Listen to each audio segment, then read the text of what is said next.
कण आपण जानिचंती बुट डाली को जदि आमे ओवरनाइट भिजेकी रखि दउचे ताकू गोटे प्रेशर कुकर रे देकी अधा ग्लास पानी देकी ताकू 5 ରୁ 6टी सीटी लगे नौचे।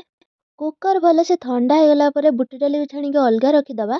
ତାପରେ ନେଇଯିବା ଗୋଟେ ପ୍ୟାନରେ ଘିଅ ବୁଟ ଡାଲିକୁ ଦେଇକି ଭଲସେ ମ୍ୟାଶ କରି ନେଉଛି। ଆପଣମାନେ ଗ୍ରାଇଣ୍ଡ ବି କରିପାରନ୍ତି। ଭଲସେ ମ୍ୟାଶ ହେଇଗଲା ପରେ ଗୁଡ଼ ଚିନି ଗୁଜୁରାତି ଗୁଣ୍ଡକୁ ଦେଇକି 5 ରୁ 10 ମିନିଟ୍ ଭଲସେ କୁକ୍ କରି ନେଇକି ତାକୁ ସାଇଡରେ ରଖିଦଉଛେ।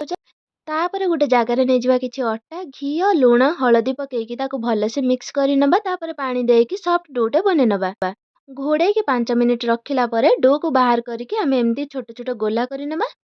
डाली आउ अटार एमती सेम क्वांटिटी गुला नहीं मंडा पिठा भाया पूरा देकी हल्का तेल की घी लगे आम आलू पराठा भाया हल्का हाथ बेली नौचे आमको मिल पतला पराठा।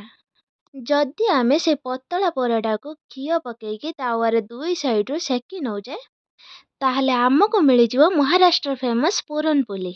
कौन आपण मैंने केबे ट्राई करिसेंती? मु 2 ରୁ 3 थर ट्राई करिछि। मते एते पसंद आसला कि मु आज घरे बनाया पई बाध्य हेली। किंतु मु जानिछि महाराष्ट्र वाला आहुरी अधिक भल बनाना। एटा एते सॉफ्ट आउ एते टेस्टी एते सिंपल आपण माने घरे आराम से बनै परिबे। जदि आपनको आज रेसिपी भल लागुछि ताले कमेंट करंतु।